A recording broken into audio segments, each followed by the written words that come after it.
Alright, welcome to my second video, guys. I felt the need to basically explain from the beginning quadratic inequalities. So now quadratic inequalities, they have this form of equation, which is f of x equal to ax squared plus bx plus c.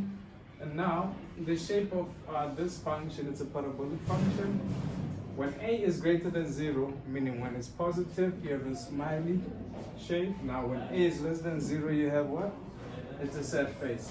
So now in this case, the most important factors when you solve inequalities, you have to basically have your factorization on point, and as well as understand your critical values. What do we mean by included and also not included? So when you have greater or equal to or less or equal to, your critical values will be included, and your dot and your critical value will be shaded like so. And when not included, you have a dot which is not shaded. Therefore, I'd like to let me do one example basically to basically illustrate what I'm actually talking about following these 3 steps. So we are going to basically start with let's say ax squared, not ax squared, let me say x squared, e.g. 1. Let's say x squared minus x, in this case less or equal to 6.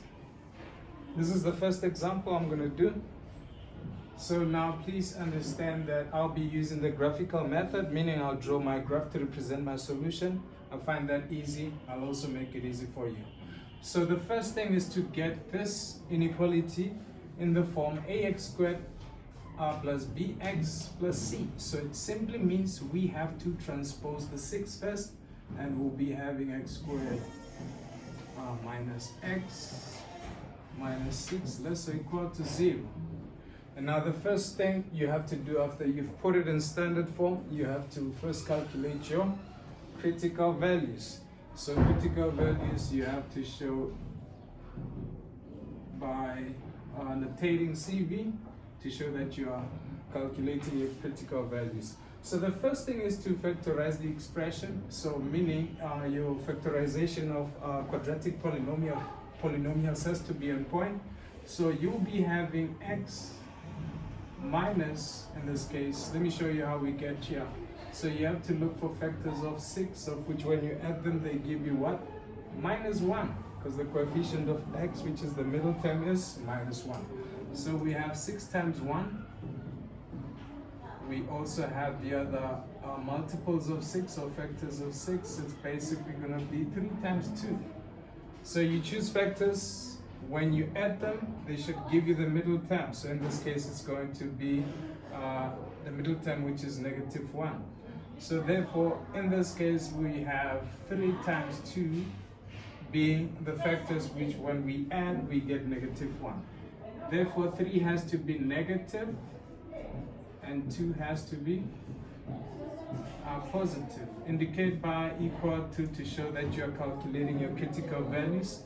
And therefore, we have x, which is going to be equal to 3, or x equal to minus 2.